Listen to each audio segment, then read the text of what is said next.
I am Brigadier General retired Ahmed Mohammed from the Kenya Defense Forces. And yesterday was a very sad day for the Kenya Defense Forces and the entire nation indeed, where we lost our CDF and some senior officers. Very sad day indeed. I want therefore to take this opportunity to pass my deep condolences to the family first of the CDF, General Ogolla, whom I know as a person and the family. We have been very close indeed during my time in service. And I do express our deep condolences on the loss of the general. I'd like to extend the same also to the families of the comrades we lost with the general. And I knew most of them apparently. General Saidin Zaro, Brigadier Saidin Zaro, was my brigade commander, Engineer Corps, where I served myself some time back. I also had a captain, Captain Sora, my brother-in-law, who passed away yesterday. So indeed, I'll say overall, a very sad day for the families, for the KDF, and indeed for this nation. We pray that the good Lord gives us the strength and comfort to bear this loss. This is the first time we have heard a CDF die in office. So what happens when a CDF dies? What happens next? This is indeed in the history of this country the first time that we have the death of a sitting CDF, and therefore there has been no precedents.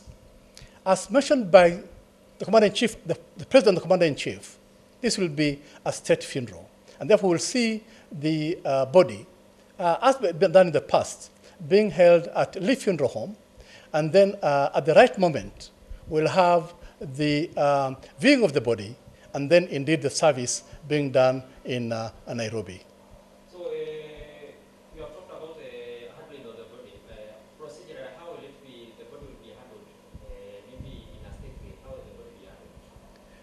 Being a state funeral, they do vary in terms of how they are done.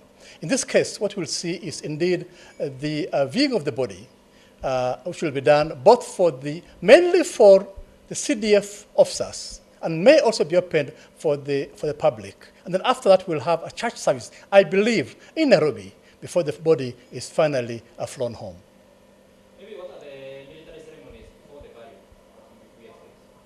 In terms of the ceremonies before the burial, not very much from the military, but much will be actually on the funeral site, where indeed, as mentioned, this being a state funeral, and also the fact that it's a precedence, the first time we have a sitting CDF passing away in office. The standing instructions are that for a sitting CDF, this being a state funeral, he'll be given a gun salute. And that will range between 6 and 19. We know that for any other general and serving soldiers or past generals and soldiers, we normally give them what we call the rivale, where we fire the rifle between 6 and 12 shots, depending on the rank. For this one, therefore, being a special one, being a state funeral, we hope to see really a gun salute.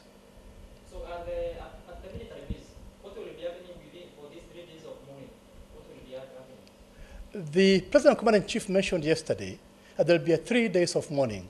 During this period, in line with tradition, the national flag will fly flag half-mast, whatever it is on this earth, it will fly half-mast. Equally, in all barracks, the flags will fly half-mast, both for the national flag and regimental flags, in honor of the departed comrades.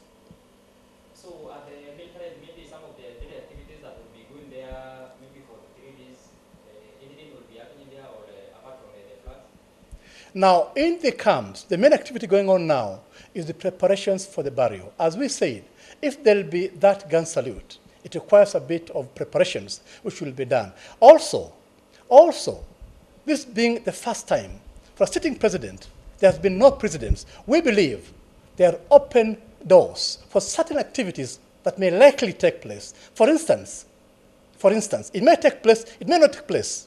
I hope to see the missing flyman, fighter aircraft flying in honor of the general. Let's remember that the general was a fighter pilot, one of our best fighter pilots in this country. It will just be befitting that we have the missing flyman fly past by his comrades from Laikipia Air Base, the fighter squadron. Maybe how will the succession look like, being that it's the first one of its kind, the president of its kind? How will the succession look like for the next CDF, and how long will it take before the new CDF takes in? Now, the nation is in a mourning period. KDF is in a mourning period.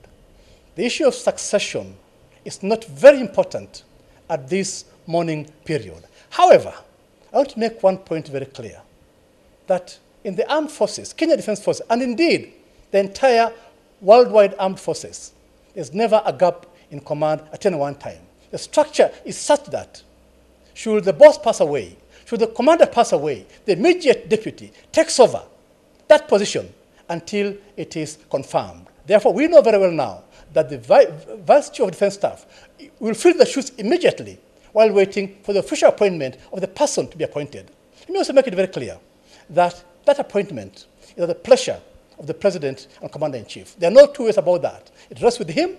It's at his will. He'll do it at the right time after the nation has mourned, has cooled down, and we are back to normal. Therefore, no urgency indeed in terms of appointing somebody today or tomorrow. It will be done gradually as we rest and observe and honor and respect our departed comrades who lost their lives. Maybe last part is expected maybe to honor themselves for these 3 days, and maybe if there are chance of doing the body at the burial day.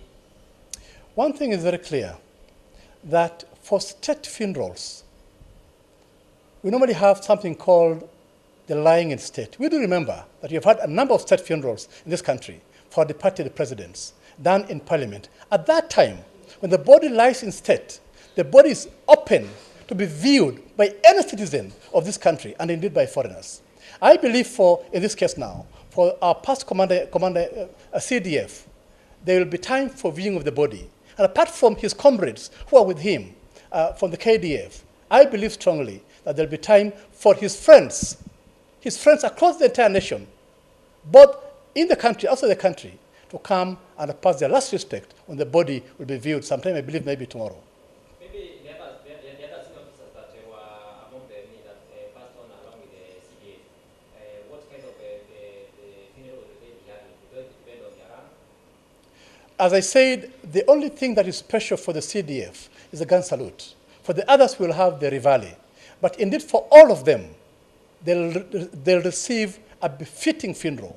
I know for my Muslim comrades, all the funerals are being done today. I know for Brigadier Saidi, the funeral will be in Mombasa today. I know for Captain Sora, the funeral is actually ongoing now in Moyale, his birthplace.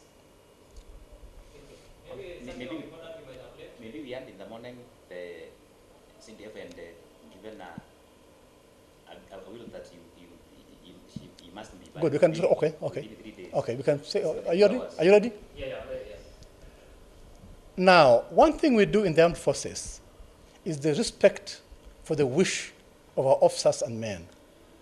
I am made to understand that General Ogolla has requested that he be buried 72 hours after his demise. This means latest by Sunday. And I believe the family has put in that request. And let me also state, while it's a state funeral, while the general belongs to the Kenyans, he also belongs very strongly to the family. And the family's position will be respected.